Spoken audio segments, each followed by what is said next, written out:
Corona संक्रमण के बाद अब डेंगू अपने पैर पसारता जा रहा है और डेंगू को लेकर लोगों में कई भ्रांतियां हैं और जागरूकता की काफी कमी नजर आ रही है, जिसकी वजह से जो मरीज हैं उन्हें तो परेशान होना ही पड़ रहा है। मरीजों के साथ साथ जो उनके अटेंडेंट अस्पतालों में हैं वो भी कहीं ना कहीं परेशानियों का शिकार होते हुए नजर आ रहे हैं। डेंगू पर विस्तार से जानकारी के लिए हमारे साथ डॉक्टर सुप्रीत मौजूद हैं। सर, सबसे पहले तो आपसे सीधा यही जानना चाहेंगे, डेंगू क्या है और किस तरह से होता है, क्योंकि लोगों में काफी कमी जागरूकता की अभी है। नमस्कार हरप्रीत, आपके चैनल के माध्यम से हम आज जिला निवासियों को एक महत्वपूर्ण सूचना देना चाहते हैं। वो डेंगू के बारे में है। जैसे कि आप लोगों की मदद से और लोगों की मदद से हमने कोरोना के इन्फेक्शन को काफी हद तक काबू पा लिया है, लेकिन अब जो डेंगू है उसमें हमें जनसाधारण का और आपका सहयोग उसी तरह से चाहिए जिस तरह से हमें कोविड में आपका सहयोग मिला था। तो मैं आपके माध्यम से ये बताना चाहता हूं कि डेंगू जो है वो एक तरह का वायरल फीवर है, जो कि एक मच्छर के काटने से होता है। मच्छर जो मादा एडीज मच्छर होता है, जो कि जिसे हम टाइगर मॉस्किटो भी कहते हैं, और ये मोस्टली दिन में काटता है। सुबह और शाम को ज्यादा एक्टिव होता है ये, और दिन में भी जो है ये काटता रहता है। जी सर, लोगों में काफी एक हम कह सकते हैं कि गलत प्रचार है कि डेंगू का मच्छर गंदे पानी में होता है या कहीं पानी जमा है उस तरह से होता है। एक्चुअल क्या इसकी रियलिटी है कि डेंगू का मच्छर कैसे पैदा होता है, कहां पर होता है? देखिए, ये जो अवधारणा लोगों में है कि डेंगू का मच्छर गंदी जगहों पर पैदा होगा या गंदे पानी में, तो वो बिल्कुल गलत है।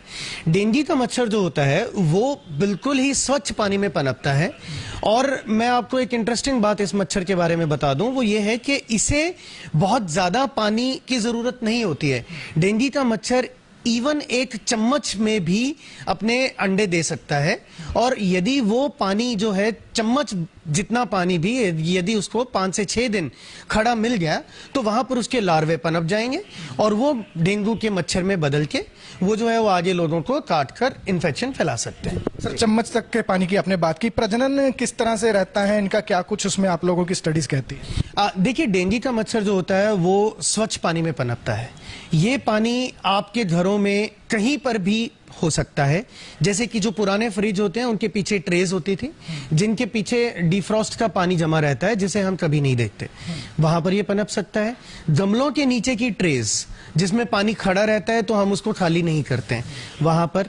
अब कूलर्स का जैसे मौसम खत्म हो गया है, लेकिन लोगों ने कूलर्स चलाने बंद कर दिए हैं, उनको साफ नहीं किया है, पानी उनमें अभी भी खड़ा है, वहां पर इसके मच्छर को पनपने का सबसे उपयुक्त साधन है घरों के बाहर की नालियां, क्योंकि हमारी नालियां मोस्टली बंद ही रहती हैं। तो घरों के बाहर की जो नालियां हैं वहां पर डेंगू का मच्छर अपने अंडे देता है, फिर लार्वा बनते हैं और फिर वो हमें इन्फेक्ट करता है। अब बारिश हो रही है तो बारिश में जो खुले प्लॉटों में पानी जमा हो रहा है, क्योंकि वो गंदा पानी नहीं होता, वहां पर डेंगू का मच्छर पानी दे रहा है, अपने अंडे दे रहा है। जो आपके टायर पंचर्स वाले हैं या घरों में भी जैसे टायर्स लोगों ने रखे हुए होते हैं, आपने टायर बदलवाए, आप घर ले आए कि हम इसको बेचेंगे या इसका कुछ और इस्तेमाल करेंगे, उनमें पानी मिल गया, वहां पर डेंगू के लार्वा पनप जाएंगे। तो आप कहीं भी इस मच्छर के लार्वा को एक्सपेक्ट कर सकते हैं। सर, जिस तरह से कोरोना एक से दूसरे व्यक्ति को इन्फेक्ट कर रहा था, डेंगू किस तरह से एक से दूसरे तक ट्रांसफर होता है? देखिए, डेंगू का जो फीवर है, जो बीमारी है, जो वायरल डिजीज है, वो सिर्फ तभी मेरे से किसी और व्यक्ति में जाएगी जब मुझे मादा एडीज काटेगी, यानी कि जो टाइगर मॉस्किटो है वो काटेगा। तो जो मेरे अंदर का वायरस है वो मच्छर अपने अंदर ले लेगा। अब यहां पर बहुत इंटरेस्टिंग बात आपको समझनी पड़ेगी कि ये जो मच्छर है वो खुद बीमार हो जाता है, उसे अब लोगों को काटने की एक तरह से तलब लग जाती है। यदि वो नहीं काटेगा तो वो खुद और ज्यादा बीमार होता चला जाएगा। तो अपने आप को बीमारी से बचने के लिए वो इस कमरे में, मान लीजिए मैं डेंगू का मरीज हूं और एक मादा मच्छर यहां पर आ गया, उसने मुझे काटा और उसके बाद वो आप सबको काटेगा, तो आपके चांसेस 100% हैं कि आपको डेंगू होगा। फिर इस मच्छर की जो मार है वो ज्यादा से ज्यादा 50 घर आगे 50 घर पीछे, तो ये इससे ज्यादा दूर मच्छर नहीं जाता, और ये जितने लोगों को काटता चला जाएगा उतने लोगों में संक्रमण फैलता चला जाएगा। इससे जो बचाव का जो तरीका रहेगा वो सिर्फ ये होगा कि आप सोर्स एलिमिनेट कर दो। तो सोर्स एलिमिनेट, इसमें आप मच्छर को तो मार नहीं सकते हो, क्योंकि मच्छर अभी मुझे काट के कहां छुप गया और सिर्फ मच्छर को ही पता है, हम नहीं उसको ढूंढ पाएंगे। तो आपको जो डेंगू का मरीज है उसको आइसोलेट कर देना है ताकि उसको मच्छर काट ही ना सके। उस मच्छर को, उस बीमार को, पेशेंट को आप मेडिकेटेड जो हमारी मच्छरदानियां हम प्रोवाइड करवा रहे हैं विभाग की तरफ से, उसी में रखें। उसके इर्द गिर्द आप 24 घंटे मॉस्किटो रेपेलेंट जो है वो जला के रखें, और उसको जो है आप मॉस्किटो रेपेलेंट तेल हो गया, बाजार में क्रीम्स मिलती हैं, रोल ऑन्स मिलते हैं, वो लगा के रखें ताकि मच्छर उसे काट ही ना पाए। ना मच्छर उसे काट पाएगा, ना वो वायरस ले पाएगा, ना वो मच्छर फैला पाएगा। प्लस हमने जो है खड़े पानी में, जहां पर भी पानी है वहां पर हमने घरों के इर्द गिर्द जहां भी पानी हम साफ कर सकते हैं, कूलर हो गए, ट्रेज हो गई, फ्रिज की ट्रे होगी, वो पानी गिरा देना है और अच्छे से रगड़ के साफ करना है। क्योंकि यदि दोबारा उस जगह पर उस लार्वा को पानी मिल गया तो वो फिर से जीवित हो उठेगा। तो आपने रगड़ के साफ करना है। अब बाहर नालियां आई, खुले प्लॉट आए, तो जो हमारे घर में जैसे सरसों का तेल हो गया या दूसरे तेल हो गए जिसमें हम पकौड़े तलते हैं, पूड़ियां, अभी नवरात्रे थी, पूड़ियों का तेल आपका बाद में कहीं इस्तेमाल नहीं होगा या 1-2 बार इस्तेमाल होने के बाद वो हम फेंकते ही हैं। तो वो तेल हम खड़े पानी के जहां भी स्रोत हैं वहां पे डाल दें। हम मोबाइल ऑयल जो कि मोटर रिपेयर्स हैं, मैकेनिक्स हैं, उनसे लाके अपने घर के इर्द गिर्द जो नालियां जहां पानी खड़ा है वहां बिखेर दें। क्योंकि जो तेल है वो 1 चम्मच तेल पानी के सतह पर आ जाएगा और उस की वजह से जो लार्वा है उसको ऑक्सीजन नहीं मिलेगी, लार्वा मर जाएगा। हमने पहले बीमार आइसोलेट किया, फिर हमने लार्वे मारे, दोनों साइमल्टेनियसली हम काम करते चले जाएंगे तो हमारा जो डेंगू का जो है वो फैलाव जो है वो बच जाएगा। यहां मैं आपको बताना चाहूंगा कि हमारा नारायणगढ़ के एरिया में हमारे जो कर्मचारी हैं उन्होंने यही गतिविधियां अपनाकर वहां पर एक बहुत बड़ा एपिडेमिक होने से रोक लिया है। सर, डेंगू की शुरुआत हुई है, केसेस काफी बढ़ रहे हैं, प्लेटलेट्स की काफी मारामारी नजर आ रही है। प्राइवेट हॉस्पिटल्स हों, वहां से लगातार रिक्वायरमेंट्स लोगों की आती हैं। प्लेटलेट्स का क्या रोल है? सेफ है चढ़ाना? किस कंडीशन में चढ़ाया जाएगा? क्या कहेंगे? देखिए, यहां मैं आपके चैनल के माध्यम से जनसाधारण को भी बताना चाहूंगा और मेरे प्राइवेट कोलीग्स को भी बताना चाहूंगा कि प्लेटलेट्स डेंगू का इलाज नहीं है। अलबत्ता ये खतरनाक हो सकते हैं क्योंकि डेंगू के फीवर के 3 स्टेजेस होती हैं। तो जो डेंगू के फीवर के दौरान जो शरीर में चेंजेस आती हैं उसमें हमारा जो शरीर के सेल का पानी है वो बाहर आ जाता है। तो शरीर में पानी पहले ही ज्यादा है, फिर वो जब फीवर डाउन होता है तो वो सेल के अंदर जाता है और हम ऊपर से उसको प्लेटलेट दे देते हैं, ग्लूकोज दे देते हैं। तो वो जो भार है, एक्स्ट्रा जो हमने लिक्विड डाला है, वो हमारा हृदय सहन नहीं पाता। उसी वजह से डेंगू में डेथ्स होती हैं।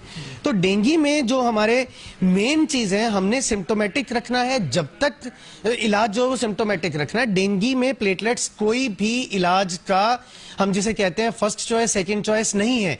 अनटिल एंड अनलेस डेंगू के जो मरीज में प्लेटलेट्स 10,000 से नीचे ना हो जाए और उसमें भी ब्लीडिंग ना हो।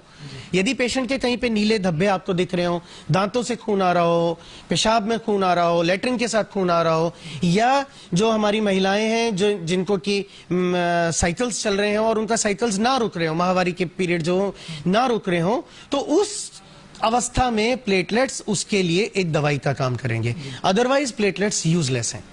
लेकिन सर, सिविल अस्पताल की अगर हम सरकारी की बात करें या फिर प्राइवेट की बात करें तो क्या किसी तरह की प्लेटलेट्स की अवेलेबिलिटी है, नहीं है? इसको लेकर आप लोगों ने कुछ कदम उठाए हैं? देखिए, हमारे पास रैंडम डोनर प्लेटलेट्स जो है वो अंबाला कैंट के ब्लड बैंक में अवेलेबल हैं। आपको डोनर लेके आना है और हम आपको जो है उसमें से प्लेटलेट्स निकाल के हम जो है वो आपको प्रोवाइड करा देंगे।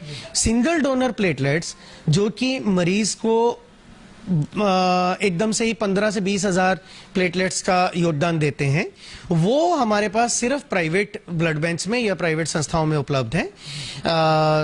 जिले में 3 ऐसी संस्थाएं हैं जहां पर ये उपलब्ध हैं और हम गवर्नमेंट ने हमारे डायरेक्टरेट लेवल पर जो है वो रेट निर्धारित किया हुआ है। सर, लेकिन अगर अभी हाल ही में कंडीशन सामने आई थी कि जो 3 प्राइवेट संस्थाएं आप बता रहे हैं वहां पर या तो किट्स नहीं थी या उनकी मशीन्स खराब थी, तो ऐसे सिचुएशन में जो पेशेंट है सर उसकी स्थिति काफी क्रिटिकल रहती है, तो उसके लिए स्वास्थ्य विभाग के पास कोई बैकअप प्लान है कि अगर ऐसी कंडीशन आ जाए तो क्या किया जाए? देखिए, हमने कल ही एक पत्र जारी किया है जिसमें हमने प्राइवेट हॉस्पिटल्स और हमारे जो सरकारी हॉस्पिटल्स के जहां जहां भी हमने डेंगू के वार्ड्स बनाए हैं सबको दिशा निर्देश दिए हैं कि हमने डूज एंड डोंट्स क्या रखने हैं।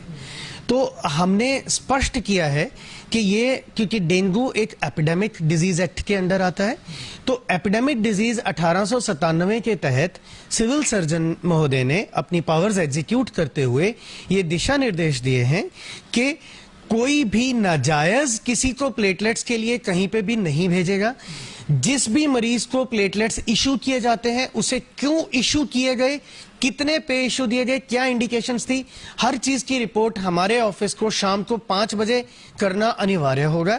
यदि हमें कोई भी इसमें ऐसी गतिविधि के बारे में पता चला कि जो कि कानूनन या मेडिकली सही नहीं थी, तो उस व्यक्ति पर प्राइवेट हो या सरकारी हो हम कार्रवाई करेंगे। तो बिल्कुल ये थे डॉक्टर सुप्रीत जिन्होंने विस्तार से बताया कि डेंगू किस वजह से फैलता है और आप लोग किस तरह से इसका बचाव कर सकते हैं। तो बचाव आपके हाथ में है। जिस तरह से आप लोगों ने कोरोना में जागरूकता दिखाई, अब भी वक्त जागरूकता दिखाने का है ताकि ये जो डेंगू की महामारी एक बार फिर फैलती हुई नजर आ रही है, इस पर लगाम लगाई जा सके। खबरों से जुड़ी तमाम अपडेट देते रहेंगे, आप जुड़े रहिए हमारे साथ।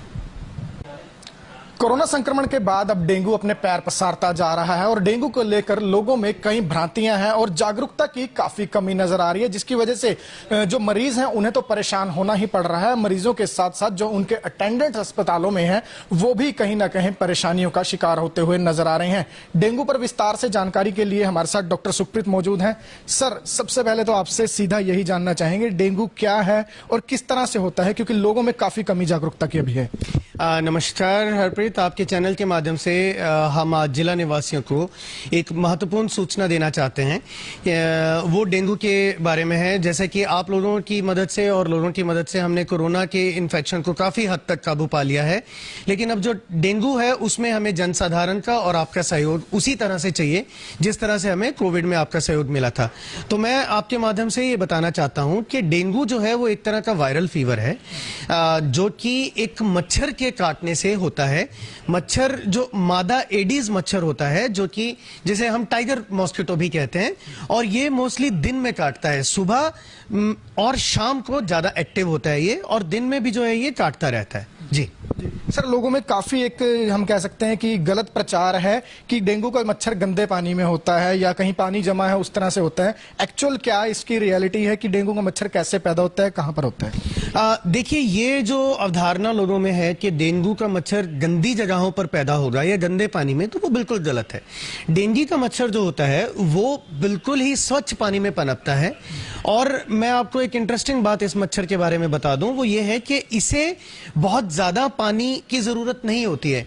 डेंगू का मच्छर इवन एक चम्मच में भी अपने अंडे दे सकता है, और यदि वो पानी जो है चम्मच जितना पानी भी यदि उसको 5 से 6 दिन खड़ा मिल गया तो वहां पर उसके लार्वे पनप जाएंगे और वो डेंगू के मच्छर में बदल के वो जो है वो आगे लोगों को काट कर इन्फेक्शन फैला सकते हैं। सर, चम्मच तक के पानी की आपने बात की, प्रजनन किस तरह से रहता है इनका, क्या कुछ उसमें आप लोगों की स्टडीज कहती है? देखिए, डेंगू का मच्छर जो होता है वो स्वच्छ पानी में पनपता है। ये पानी आपके घरों में कहीं पर भी हो सकता है। जैसे कि जो पुराने फ्रिज होते हैं उनके पीछे ट्रेज होती थी जिनके पीछे डिफ्रॉस्ट का पानी जमा रहता है, जिसे हम कभी नहीं देखते, वहां पर ये पनप सकता है। गमलों के नीचे की ट्रेज जिसमें पानी खड़ा रहता है तो हम उसको खाली नहीं करते हैं, वहां पर। अब कूलर्स का जैसे मौसम खत्म हो गया है लेकिन लोगों ने कूलर्स चलाने बंद कर दिए हैं, उनको साफ नहीं किया है, पानी उनमें अभी भी खड़ा है, वहां पर इसके मच्छर को पनपने का सबसे उपयुक्त साधन है घरों के बाहर की नालियां, क्योंकि हमारी नालियां मोस्टली बंद ही रहती हैं। तो घरों के बाहर की जो नालियां हैं वहां पर डेंगू का मच्छर अपने अंडे देता है, फिर लार्वा बनते हैं और फिर वो हमें इन्फेक्ट करता है। अब बारिश हो रही है तो बारिश में जो खुले प्लॉटों में पानी जमा हो रहा है, क्योंकि वो गंदा पानी नहीं होता, वहां पर डेंगू का मच्छर पानी दे रहा है, अपने अंडे दे रहा है। जो आपके टायर पंचर्स वाले हैं या घरों में भी जैसे टायर्स लोगों ने रखे हुए होते हैं, आपने टायर बदलवाए, आप घर ले आए कि हम इसको बेचेंगे या इसका कुछ और इस्तेमाल करेंगे, उनमें पानी मिल जाए, वहां पर डेंगू के लार्वा पनप जाएंगे। तो आप कहीं भी इस मच्छर के लार्वा को एक्सपेक्ट कर सकते हैं। सर, जिस तरह से कोरोना एक से दूसरे व्यक्ति को इन्फेक्ट कर रहा था, डेंगू किस तरह से एक से दूसरे तक ट्रांसफर होता है? देखिए, डेंगू का जो फीवर है, जो बीमारी है, जो वायरल डिजीज है, वो सिर्फ तभी मेरे से किसी और व्यक्ति में जाएगी जब मुझे मादा एडिस काटेगी, यानी कि जो टाइगर मॉस्किटो है वो काटेगा। तो जो मेरे अंदर का वायरस है वो मच्छर अपने अंदर ले लेगा। अब यहां पर बहुत इंटरेस्टिंग बात आपको समझनी पड़ेगी कि ये जो मच्छर है वो खुद बीमार हो जाता है, उसे अब लोगों को काटने की एक तरह से तलब लग जाती है। यदि वो नहीं काटेगा तो वो खुद और ज्यादा बीमार होता चला जाएगा। तो अपने आप को बीमारी से बचने के लिए वो इस कमरे में, मान लीजिए मैं डेंगू का मरीज हूं और एक मादा मच्छर यहां पर आ गया, उसने मुझे काटा और उसके बाद वो आप सबको काटेगा, तो आपके चांसेस 100% हैं कि आपको डेंगू होगा। फिर इस मच्छर की जो मार है वो ज्यादा से ज्यादा 50 घर आगे 50 घर पीछे, तो ये इससे ज्यादा दूर मच्छर नहीं जाता और ये जितने लोगों को काटता चला जाएगा उतने लोगों में संक्रमण फैलता चला जाएगा। इससे जो बचाव का जो तरीका रहेगा वो सिर्फ ये होगा कि आप सोर्स एलिमिनेट कर दो। तो सोर्स एलिमिनेट, इसमें आप मच्छर को तो मार नहीं सकते हो क्योंकि मच्छर अभी मुझे काट के कहां छुप गया और सिर्फ मच्छर को ही पता है, हम नहीं उसको ढूंढ पाएंगे। तो आपको जो डेंगू का मरीज है उसको आइसोलेट कर देना है ताकि उसको मच्छर काट ही ना सके। उस मच्छर को, उस बीमार को, पेशेंट को आप मेडिकेटेड जो हमारी मच्छरदानियां हम प्रोवाइड करवा रहे हैं विभाग की तरफ से, उसी में रखें। उसके इर्द गिर्द आप 24 घंटे मॉस्किटो रेपेलेंट जो है वो जला के रखें और उसको जो है आप मॉस्किटो रेपेलेंट तेल हो गया, बाजार में क्रीम्स मिलती हैं, रोल ऑन्स मिलते हैं, वो लगा के रखें ताकि मच्छर उसे काट ही ना पाए। ना मच्छर उसे काट पाएगा, ना वो वायरस ले पाएगा, ना वो मच्छर फैला पाएगा। प्लस हमने जो है खड़े पानी में जहां पर भी पानी है वहां पर हमने घरों के इर्द गिर्द जहां भी पानी हम साफ कर सकते हैं, कूलर हो गए, ट्रेस हो गई, फ्रिज की ट्रे होगी, वो पानी गिरा देना है और अच्छे से रगड़ के साफ करना है। क्योंकि यदि दोबारा उस जगह पर उस लार्वा को पानी मिल गया तो वो फिर से जीवित हो उठेगा। तो आपने रगड़ के साफ करना है। अब बाहर नालियां आई, खुले प्लॉट आए, तो जो हमारे घर में जैसे सरसों का तेल हो गया या दूसरे तेल हो गए जिसमें हम पकौड़े तलते हैं, पूड़ियां, अभी नवरात्रे थी, पूड़ियों का तेल आपका बाद में कहीं इस्तेमाल नहीं होगा या 1-2 बार इस्तेमाल होने के बाद वो हम फेंकते ही हैं। तो वो तेल हम खड़े पानी के जहां भी स्रोत हैं वहां पे डाल दें। हम मोबाइल ऑयल जो कि मोटर रिपेयर्स हैं, मैकेनिक्स हैं, उनसे लाके अपने घर के इर्द गिर्द जो नालियां जहां पानी खड़ा है वहां बिखेर दें। क्योंकि जो तेल है वो 1 चम्मच तेल पानी के सतह पर आ जाएगा और उस की वजह से जो लार्वा है उसको ऑक्सीजन नहीं मिलेगी, लार्वा मर जाएगा। हमने पहले बीमार आइसोलेट किया, फिर हमने लार्वे मारे, दोनों साइमल्टेनियसली हम काम करते चले जाएंगे तो हमारा जो डेंगू का जो है वो फैलाव जो है वो बच जाएगा। यहां मैं आपको बताना चाहूंगा कि हमारा नारायणगढ़ के एरिया में हमारे जो कर्मचारी हैं उन्होंने यही गतिविधियां अपनाकर वहां पर एक बहुत बड़ा एपिडेमिक होने से रोक लिया है। सर, डेंगू की शुरुआत हुई है, केसेस काफी बढ़ रहे हैं, प्लेटलेट्स की काफी मारामारी नजर आ रही है। प्राइवेट हॉस्पिटल्स हों, वहां से लगातार रिक्वायरमेंट्स लोगों की आती हैं। प्लेटलेट्स का क्या रोल है? सेफ है चढ़ाना? किस कंडीशन में चढ़ाया जाएगा? क्या कहेंगे? देखिए, यहां मैं आपके चैनल के माध्यम से जनसाधारण को भी बताना चाहूंगा और मेरे प्राइवेट कोलीग्स को भी बताना चाहूंगा कि प्लेटलेट्स डेंगू का इलाज नहीं है। अलबत्ता ये खतरनाक हो सकते हैं क्योंकि डेंगू के फीवर के 3 स्टेजेस होती हैं। तो जो डेंगू के फीवर के दौरान जो शरीर में चेंजेस आती हैं उसमें हमारा जो शरीर के सेल का पानी है वो बाहर आ जाता है। तो शरीर में पानी पहले ही ज्यादा है, फिर वो जब फीवर डाउन होता है तो वो सेल के अंदर जाता है और हम ऊपर से उसको प्लेटलेट दे देते हैं, ग्लूकोज दे देते हैं। तो वो जो भार है एक्स्ट्रा जो हमने लिक्विड डाला है वो हमारा हृदय सहन नहीं पाता, उसी वजह से डेंगू में डेथ्स होती हैं। तो डेंगू में जो हमारे मेन चीज है, हमने सिम्टोमेटिक रखना है, जब तक इलाज जो है सिम्टोमेटिक रखना है। डेंगू में प्लेटलेट्स कोई भी इलाज का हम जिसे कहते हैं फर्स्ट चॉइस, सेकंड चॉइस नहीं है, अनटिल एंड अनलेस डेंगू के जो मरीज में प्लेटलेट्स 10,000 से नीचे ना हो जाए और उसमें भी ब्लीडिंग ना हो। यदि पेशेंट के कहीं पे नीले धब्बे आपको दिख रहे हो, दांतों से खून आ रहा हो, पेशाब में खून आ रहा हो, लेटरिन के साथ खून आ रहा हो, या जो हमारी महिलाएं हैं जो जिनको की साइकिल्स चल रहे हो और उनका साइकिल्स ना रुक रहे हो, माहवारी के पीरियड जो ना रुक रहे हो, तो उस अवस्था में प्लेटलेट्स उसके लिए एक दवाई का काम करेंगे, अदरवाइज प्लेटलेट्स यूजलेस हैं। लेकिन सर, सिविल अस्पताल की अगर हम सरकारी की बात करें या फिर प्राइवेट की बात करें तो क्या किसी तरह की प्लेटलेट्स की अवेलेबिलिटी है, नहीं है, इसको लेकर आप लोगों ने कुछ कदम उठाए हैं? देखिए, हमारे पास रैंडम डोनर प्लेटलेट्स जो है वो अंबाला कैंट के ब्लड बैंक में अवेलेबल हैं। आपको डोनर लेके आना है और हम आपको जो है उसमें से प्लेटलेट्स निकाल के हम जो है वो आपको प्रोवाइड करा देंगे। सिंगल डोनर प्लेटलेट्स जो कि मरीज को एकदम से ही 15 से 20 हजार प्लेटलेट्स का योगदान देते हैं, वो हमारे पास सिर्फ प्राइवेट ब्लड बैंक्स में या प्राइवेट संस्थाओं में उपलब्ध हैं। जिले में 3 ऐसी संस्थाएं हैं जहां पर ये उपलब्ध हैं और हम गवर्नमेंट ने हमारे डायरेक्टरेट लेवल पर जो है वो रेट निर्धारित किया हुआ है। सर, लेकिन अगर अभी हाल ही में कंडीशन सामने आई थी कि जो 3 प्राइवेट संस्थाएं आप बता रहे हैं वहां पर या तो किट्स नहीं थी या उनकी मशीन्स खराब थी, तो ऐसे सिचुएशन में जो पेशेंट है सर उसकी स्थिति काफी क्रिटिकल रहती है, तो उसके लिए स्वास्थ्य विभाग के पास कोई बैकअप प्लान है कि अगर ऐसी कंडीशन आ जाए तो क्या किया जाए? देखिए, हमने कल ही एक पत्र जारी किया है जिसमें हमने प्राइवेट हॉस्पिटल्स और हमारे जो सरकारी हॉस्पिटल्स के जहां जहां भी हमने डेंगू के वार्ड्स बनाए हैं सबको दिशा निर्देश दिए हैं कि हमने डूज एंड डोंट्स क्या रखने हैं। तो हमने स्पष्ट किया है कि ये क्योंकि डेंगू एक एपिडेमिक डिजीज एक्ट के अंडर आता है, तो एपिडेमिक डिजीज 1897 के तहत सिविल सर्जन महोदय ने अपनी पावर्स एग्जीक्यूट करते हुए ये दिशा निर्देश दिए हैं कि कोई भी नाजायज किसी को प्लेटलेट्स के लिए कहीं पे भी नहीं भेजेगा। जिस भी मरीज को प्लेटलेट्स इशू किए जाते हैं उसे क्यों इशू किए गए, कितने पे इशू दिए गए, क्या इंडिकेशंस थी, हर चीज की रिपोर्ट हमारे ऑफिस को शाम को 5 बजे करना अनिवार्य होगा। यदि हमें कोई भी इसमें ऐसी गतिविधि के बारे में पता चला कि जो कि कानूनन या मेडिकली सही नहीं थी, तो उस व्यक्ति पर प्राइवेट हो या सरकारी हो हम कार्रवाई करेंगे। तो बिल्कुल ये थे डॉक्टर सुप्रीत जिन्होंने विस्तार से बताया कि डेंगू किस वजह से फैलता है और आप लोग किस तरह से इसका बचाव कर सकते हैं। तो बचाव आपके हाथ में है। जिस तरह से आप लोगों ने कोरोना में जागरूकता दिखाई, अब भी वक्त जागरूकता दिखाने का है ताकि ये जो डेंगू की महामारी एक बार फिर फैलती हुई नजर आ रही है इस पर लगाम लगाई जा सके। खबरों से जुड़ी तमाम अपडेट देते रहेंगे, आप जुड़े रहिए हमारे साथ।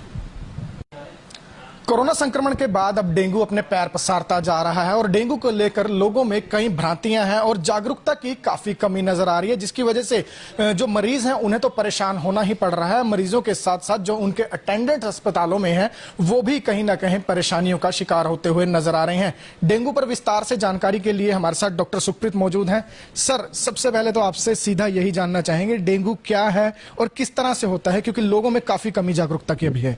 नमस्कार हरप्रीत, आपके चैनल के माध्यम से हम आज जिला निवासियों को एक महत्वपूर्ण सूचना देना चाहते हैं कि वो डेंगू के बारे में है। जैसे कि आप लोगों की मदद से और लोगों की मदद से हमने कोरोना के इन्फेक्शन को काफी हद तक काबू पा लिया है, लेकिन अब जो डेंगू है उसमें हमें जनसाधारण का और आपका सहयोग उसी तरह से चाहिए जिस तरह से हमें कोविड में आपका सहयोग मिला था। तो मैं आपके माध्यम से ये बताना चाहता हूं कि डेंगू जो है वो एक तरह का वायरल फीवर है जो कि एक मच्छर के काटने से होता है। मच्छर जो मादा एडीज मच्छर होता है जो कि जिसे हम टाइगर मॉस्किटो भी कहते हैं, और ये मोस्टली दिन में काटता है। सुबह और शाम को ज्यादा एक्टिव होता है ये, और दिन में भी जो है ये काटता रहता है। जी सर, लोगों में काफी एक हम कह सकते हैं कि गलत प्रचार है कि डेंगू का मच्छर गंदे पानी में होता है या कहीं पानी जमा है उस तरह से होता है। एक्चुअल क्या इसकी रियलिटी है कि डेंगू का मच्छर कैसे पैदा होता है, कहां पर होता है? देखिए, ये जो अवधारणा लोगों में है कि डेंगू का मच्छर गंदी जगहों पर पैदा होगा या गंदे पानी में, तो वो बिल्कुल गलत है। डेंगू का मच्छर जो होता है वो बिल्कुल ही स्वच्छ पानी में पनपता है। और मैं आपको एक इंटरेस्टिंग बात इस मच्छर के बारे में बता दूं, वो ये है कि इसे बहुत ज्यादा पानी की जरूरत नहीं होती है। डेंगू का मच्छर इवन एक चम्मच में भी अपने अंडे दे सकता है, और यदि वो पानी जो है चम्मच जितना पानी भी यदि उसको 5 से 6 दिन खड़ा मिल गया तो वहां पर उसके लार्वे पनप जाएंगे और वो डेंगू के मच्छर में बदल के वो जो है वो आगे लोगों को काट कर इन्फेक्शन फैला सकते हैं। सर, चम्मच तक के पानी की आपने बात की, प्रजनन किस तरह से रहता है इनका, क्या कुछ उसमें आप लोगों की स्टडीज कहती है? देखिए, डेंगू का मच्छर जो होता है वो स्वच्छ पानी में पनपता है। ये पानी आपके घरों में कहीं पर भी हो सकता है, जैसे कि जो पुराने फ्रिज होते हैं उनके पीछे ट्रेज होती थी जिनके पीछे डिफ्रॉस्ट का पानी जमा रहता है जिसे हम कभी नहीं देखते, वहां पर ये पनप सकता है। गमलों के नीचे की ट्रेज जिसमें पानी खड़ा रहता है तो हम उसको खाली नहीं करते हैं, वहां पर। अब कूलर्स का जैसे मौसम खत्म हो गया है लेकिन लोगों ने कूलर्स चलाने बंद कर दिए हैं, उनको साफ नहीं किया है, पानी उनमें अभी भी खड़ा है, वहां पर इसके मच्छर को पनपने का सबसे उपयुक्त साधन है घरों के बाहर की नालियां, क्योंकि हमारी नालियां मोस्टली बंद ही रहती हैं, तो घरों के बाहर की जो नालियां हैं वहां पर डेंगू का मच्छर अपने अंडे देता है, फिर लार्वा बनते हैं और फिर वो हमें इन्फेक्ट करता है। अब बारिश हो रही है तो बारिश में जो खुले प्लॉटों में पानी जमा हो रहा है क्योंकि वो गंदा पानी नहीं होता, वहां पर डेंगू का मच्छर पानी दे रहा है, अपने अंडे दे रहा है। जो आपके टायर पंचर्स वाले हैं या घरों में भी जैसे टायर्स लोगों ने रखे हुए होते हैं, आपने टायर बदलवाए, आप घर ले आए कि हम इसको बेचेंगे या इसका कुछ और इस्तेमाल करेंगे, उनमें पानी मिल जाए, वहां पर डेंगू के लार्वा पनप जाएंगे। तो आप कहीं भी इस मच्छर के लार्वा को एक्सपेक्ट कर सकते हैं। सर, जिस तरह से कोरोना एक से दूसरे व्यक्ति को इन्फेक्ट कर रहा था, डेंगू किस तरह से एक से दूसरे तक ट्रांसफर होता है? देखिए, डेंगू का जो फीवर है, जो बीमारी है, जो वायरल डिजीज है, वो सिर्फ तभी मेरे से किसी और व्यक्ति में जाएगी जब मुझे मादा एडिस काटेगी, यानी कि जो टाइगर मॉस्किटो है वो काटेगा। तो जो मेरे अंदर का वायरस है वो मच्छर अपने अंदर ले लेगा। अब यहां पर बहुत इंटरेस्टिंग बात आपको समझनी पड़ेगी कि ये जो मच्छर है वो खुद बीमार हो जाता है, उसे अब लोगों को काटने की एक तरह से तलब लग जाती है।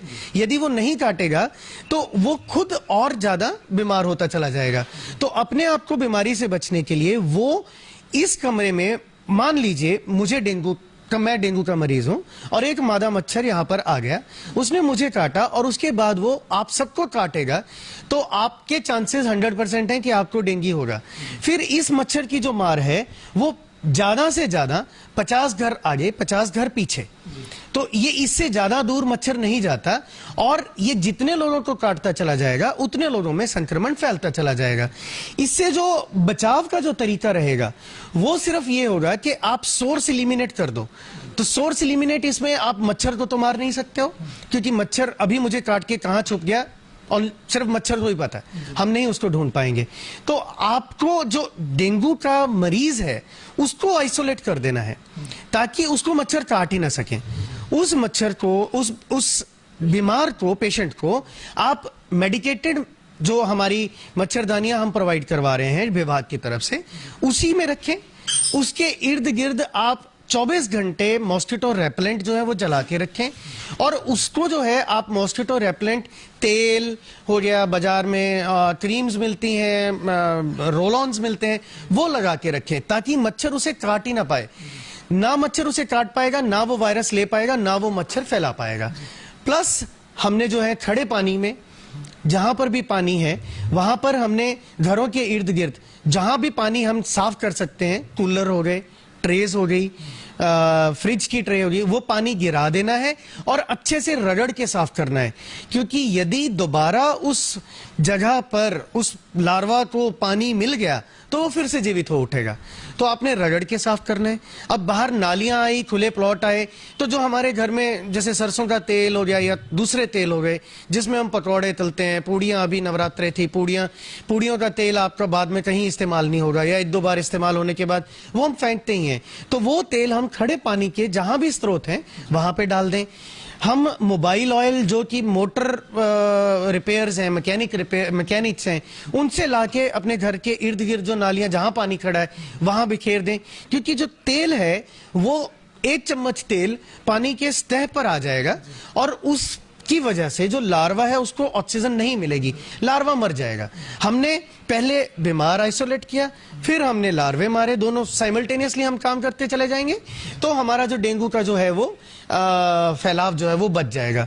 यहां मैं आपको बताना चाहूंगा कि हमारा नारायणगढ़ के एरिया में हमारे जो कर्मचारी हैं उन्होंने यही गतिविधियां अपनाकर वहां पर एक बहुत बड़ा एपिडेमिक होने से रोक लिया है। सर, डेंगू की शुरुआत हुई है, केसेस काफी बढ़ रहे हैं, प्लेटलेट्स की काफी मारामारी नजर आ रही है। प्राइवेट हॉस्पिटल्स हों, वहां से लगातार रिक्वायरमेंट्स लोगों की आती हैं। प्लेटलेट्स का क्या रोल है? सेफ है चढ़ाना? किस कंडीशन में चढ़ाया जाएगा? क्या कहेंगे?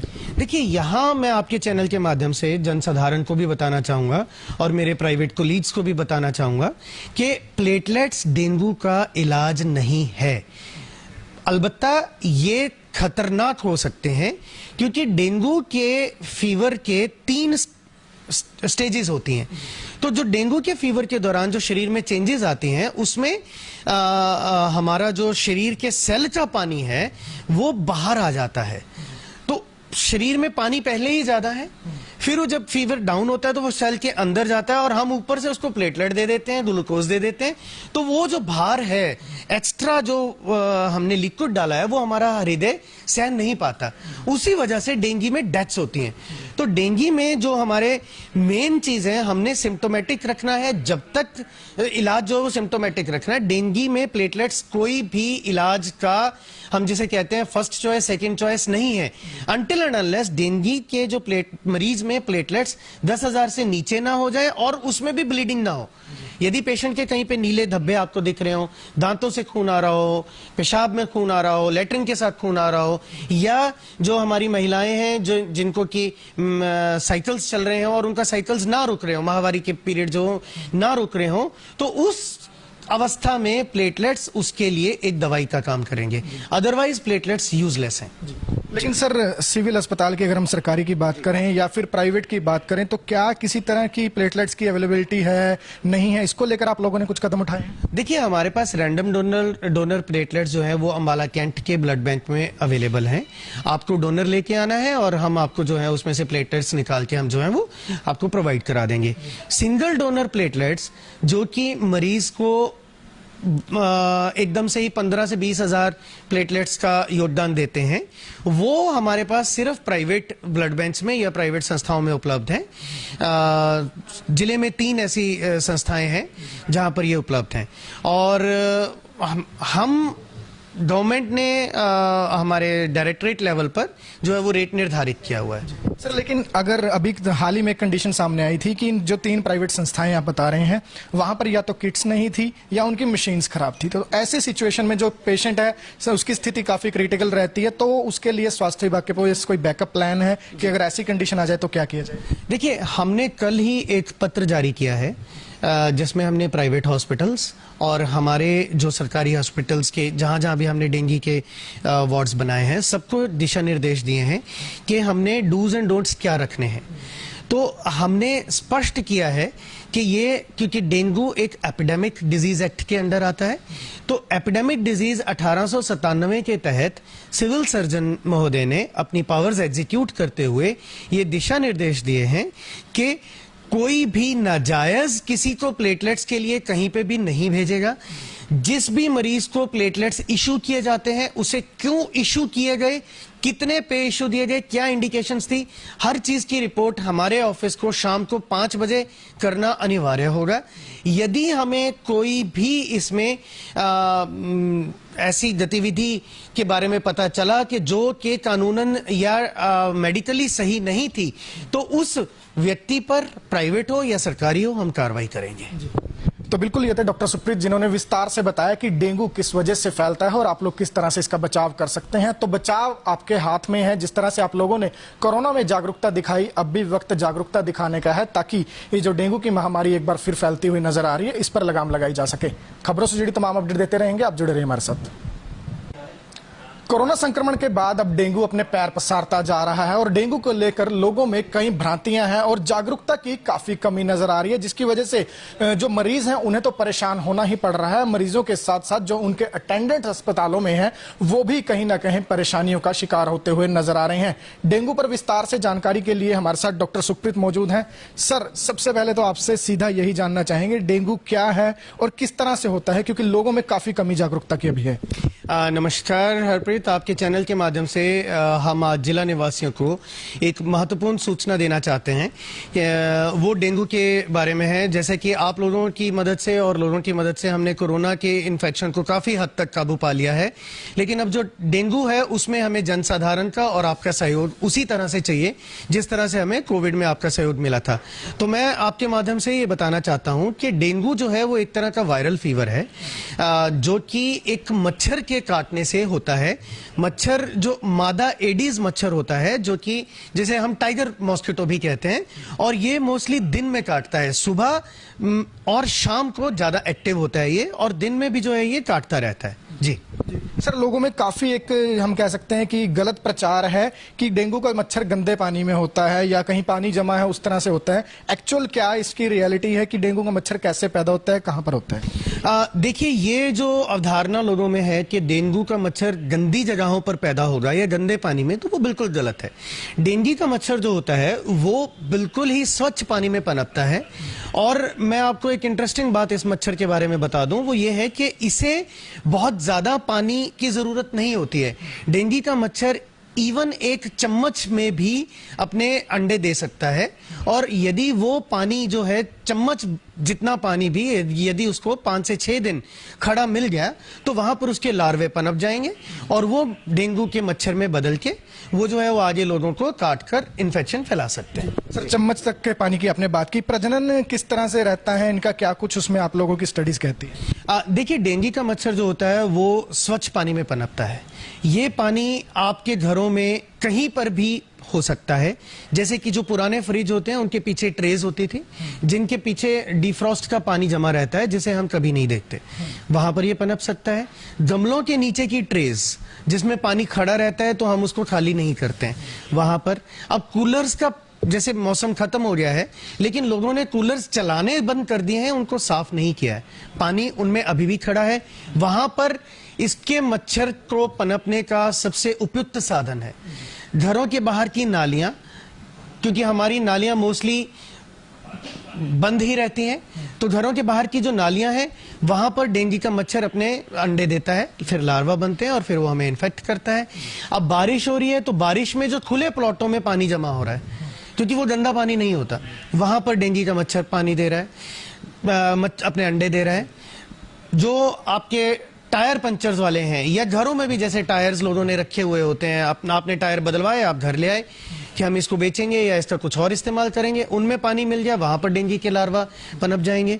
तो आप कहीं भी इस मच्छर के लार्वा को एक्सपेक्ट कर सकते हैं। सर, जिस तरह से कोरोना एक से दूसरे व्यक्ति को इन्फेक्ट कर रहा था, डेंगू किस तरह से एक से दूसरे तक ट्रांसफर होता है? देखिए, डेंगू का जो फीवर है, जो बीमारी है, जो वायरल डिजीज है, वो सिर्फ तभी मेरे से किसी और व्यक्ति में जाएगी जब मुझे मादा एडीज काटेगी, यानी कि जो टाइगर मॉस्किटो है वो काटेगा। तो जो मेरे अंदर का वायरस है वो मच्छर अपने अंदर ले लेगा। अब यहां पर बहुत इंटरेस्टिंग बात आपको समझनी पड़ेगी कि ये जो मच्छर है वो खुद बीमार हो जाता है, उसे अब लोगों को काटने की एक तरह से तलब लग जाती है। यदि वो नहीं काटेगा तो वो खुद और ज्यादा बीमार होता चला जाएगा। तो अपने आप को बीमारी से बचने के लिए वो इस कमरे में, मान लीजिए मैं डेंगू का मरीज हूं और एक मादा मच्छर यहां पर आ गया, उसने मुझे काटा और उसके बाद वो आप सबको काटेगा, तो आपके चांसेस 100% हैं कि आपको डेंगू होगा।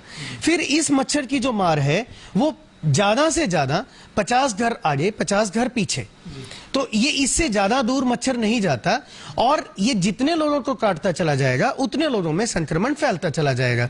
इससे जो बचाव का जो तरीका रहेगा वो सिर्फ ये होगा कि आप सोर्स एलिमिनेट कर दो।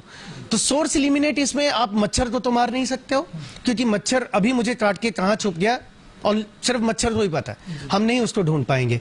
तो आपको जो डेंगू का मरीज है उसको आइसोलेट कर देना है ताकि उसको मच्छर काट ही ना सके।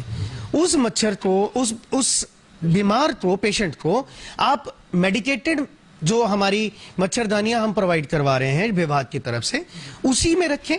उसके इर्द गिर्द आप 24 घंटे मॉस्किटो रेपेलेंट जो है वो जला के रखें, और उसको जो है आप मॉस्किटो रेपेलेंट तेल हो गया, बाजार में क्रीम्स मिलती हैं, रोल ऑन्स मिलते हैं, वो लगा के रखें ताकि मच्छर उसे काट ही ना पाए। ना मच्छर उसे काट पाएगा, ना वो वायरस ले पाएगा, ना वो मच्छर फैला पाएगा। प्लस हमने जो है खड़े पानी में जहां पर भी पानी है वहां पर हमने घरों के इर्द गिर्द जहां भी पानी हम साफ कर सकते हैं, कूलर हो गए, ट्रेस हो गई, फ्रिज की ट्रे होगी, वो पानी गिरा देना है और अच्छे से रगड़ के साफ करना है। क्योंकि यदि दोबारा उस जगह पर उस लार्वा को पानी मिल गया तो वो फिर से जीवित हो उठेगा। तो आपने रगड़ के साफ करना है। अब बाहर नालियां आई, खुले प्लॉट आए, तो जो हमारे घर में जैसे सरसों का तेल हो गया या दूसरे तेल हो गए जिसमें हम पकौड़े तलते हैं, पूड़ियां, अभी नवरात्रे थी, पूड़ियों का तेल आपका बाद में कहीं इस्तेमाल नहीं होगा या 1-2 बार इस्तेमाल होने के बाद वो हम फेंकते ही हैं। तो वो तेल हम खड़े पानी के जहां भी स्रोत हैं वहां पे डाल दें। हम मोबाइल ऑयल जो कि मोटर रिपेयर्स हैं, मैकेनिक्स हैं, उनसे लाके अपने घर के इर्द गिर्द जो नालियां जहां पानी खड़ा है वहां बिखेर दें। क्योंकि जो तेल है वो 1 चम्मच तेल पानी के सतह पर आ जाएगा और उसकी वजह से जो लार्वा है उसको ऑक्सीजन नहीं मिलेगी, लार्वा मर जाएगा। हमने पहले बीमार आइसोलेट किया, फिर हमने लार्वे मारे, दोनों साइमल्टेनियसली हम काम करते चले जाएंगे तो हमारा जो डेंगू का जो है वो फैलाव जो है वो बच जाएगा। यहां मैं आपको बताना चाहूंगा कि हमारा नारायणगढ़ के एरिया में हमारे जो कर्मचारी हैं उन्होंने यही गतिविधियां अपनाकर वहां पर एक बहुत बड़ा एपिडेमिक होने से रोक लिया है। सर, डेंगू की शुरुआत हुई है, केसेस काफी बढ़ रहे हैं, प्लेटलेट्स की काफी मारामारी नजर आ रही है। प्राइवेट हॉस्पिटल्स हों, वहां से लगातार रिक्वायरमेंट्स लोगों की आती हैं। प्लेटलेट्स का क्या रोल है? सेफ है चढ़ाना? किस कंडीशन में चढ़ाया जाएगा? क्या कहेंगे? देखिए, यहां मैं आपके चैनल के माध्यम से जनसाधारण को भी बताना चाहूंगा और मेरे प्राइवेट कोलीग्स को भी बताना चाहूंगा कि प्लेटलेट्स डेंगू का इलाज नहीं है। अलबत्ता ये खतरनाक हो सकते हैं क्योंकि डेंगू के फीवर के 3 स्टेजेस होती हैं। तो जो डेंगू के फीवर के दौरान जो शरीर में चेंजेस आती हैं उसमें हमारा जो शरीर के सेल का पानी है वो बाहर आ जाता है। तो शरीर में पानी पहले ही ज्यादा है, फिर वो जब फीवर डाउन होता है तो वो सेल के अंदर जाता है और हम ऊपर से उसको प्लेटलेट दे देते हैं, ग्लूकोज दे देते हैं। तो वो जो भार है एक्स्ट्रा जो हमने लिक्विड डाला है वो हमारा हृदय सहन नहीं पाता, उसी वजह से डेंगू में डेथ्स होती हैं। तो डेंगू में जो हमारे मेन चीज है, हमने सिम्टोमेटिक रखना है, जब तक इलाज जो सिम्टोमेटिक रखना है। डेंगू में प्लेटलेट्स कोई भी इलाज का हम जिसे कहते हैं फर्स्ट चॉइस सेकंड चॉइस नहीं है, अनटिल एंड अनलेस डेंगू के जो मरीज में प्लेटलेट्स 10,000 से नीचे ना हो जाए और उसमें भी ब्लीडिंग ना हो। यदि पेशेंट के कहीं पे नीले धब्बे आपको दिख रहे हो, दांतों से खून आ रहा हो, पेशाब में खून आ रहा हो, लेटरिन के साथ खून आ रहा हो, या जो हमारी महिलाएं हैं जो जिनको की साइकिल्स चल रहे हैं और उनका साइकिल्स ना रुक रहे हो, माहवारी के पीरियड जो ना रुक रहे हो, तो उस अवस्था में प्लेटलेट्स उसके लिए एक दवाई का काम करेंगे। अदरवाइज प्लेटलेट्स यूजलेस हैं। लेकिन सर, सिविल अस्पताल की अगर हम सरकारी की बात करें या फिर प्राइवेट की बात करें तो क्या किसी तरह की प्लेटलेट्स की अवेलेबिलिटी है, नहीं है? इसको लेकर आप लोगों ने कुछ कदम उठाए हैं? देखिए, हमारे पास रैंडम डोनर प्लेटलेट्स जो है वो अंबाला कैंट के ब्लड बैंक में अवेलेबल हैं। आपको डोनर लेके आना है और हम आपको जो है उसमें से प्लेटलेट्स निकाल के हम जो है वो आपको प्रोवाइड करा देंगे। सिंगल डोनर प्लेटलेट्स जो कि मरीज को एकदम से ही 15 से 20 हजार प्लेटलेट्स का योगदान देते हैं, वो हमारे पास सिर्फ प्राइवेट ब्लड बैंक्स में या प्राइवेट संस्थाओं में उपलब्ध हैं। जिले में 3 ऐसी संस्थाएं हैं जहां पर ये उपलब्ध हैं और हम गवर्नमेंट ने हमारे डायरेक्टरेट लेवल पर जो है वो रेट निर्धारित किया हुआ है। सर, लेकिन अगर अभी हाल ही में कंडीशन सामने आई थी कि जो 3 प्राइवेट संस्थाएं आप बता रहे हैं वहां पर या तो किट्स नहीं थी या उनकी मशीन्स खराब थी, तो ऐसे सिचुएशन में जो पेशेंट है सर उसकी स्थिति काफी क्रिटिकल रहती है, तो उसके लिए स्वास्थ्य विभाग के पास कोई बैकअप प्लान है कि अगर ऐसी कंडीशन आ जाए तो क्या किया जाए? देखिए, हमने कल ही एक पत्र जारी किया है जिसमें हमने प्राइवेट हॉस्पिटल्स और हमारे जो सरकारी हॉस्पिटल्स के जहां जहां भी हमने डेंगू के वार्ड्स बनाए हैं सबको दिशा निर्देश दिए हैं कि हमने डूज एंड डोंट्स क्या रखने हैं। तो हमने स्पष्ट किया है कि ये क्योंकि डेंगू एक एपिडेमिक डिजीज एक्ट के अंडर आता है, तो एपिडेमिक डिजीज 1897 के तहत सिविल सर्जन महोदय ने अपनी पावर्स एग्जीक्यूट करते हुए ये दिशा निर्देश दिए हैं कि कोई भी नाजायज किसी को प्लेटलेट्स के लिए कहीं पे भी नहीं भेजेगा। जिस भी मरीज को प्लेटलेट्स इशू किए जाते हैं उसे क्यों इशू किए गए, कितने पे इशू दिए गए, क्या इंडिकेशंस थी, हर चीज की रिपोर्ट हमारे ऑफिस को शाम को 5 बजे करना अनिवार्य होगा। यदि हमें कोई भी इसमें ऐसी गतिविधि के बारे में पता चला कि जो कि कानूनन या मेडिकली सही नहीं थी, तो उस व्यक्ति पर, प्राइवेट हो या सरकारी हो, हम कार्रवाई करेंगे। तो बिल्कुल ये थे डॉक्टर सुप्रीत जिन्होंने विस्तार से बताया कि डेंगू किस वजह से फैलता है और आप लोग किस तरह से इसका बचाव कर सकते हैं। तो बचाव आपके हाथ में है। जिस तरह से आप लोगों ने कोरोना में जागरूकता दिखाई, अब भी वक्त जागरूकता दिखाने का है ताकि ये जो डेंगू की महामारी एक बार फिर फैलती हुई नजर आ रही है, इस पर लगाम लगाई जा सके। खबरों से जुड़ी तमाम अपडेट देते रहेंगे, आप जुड़े रहिए हमारे साथ।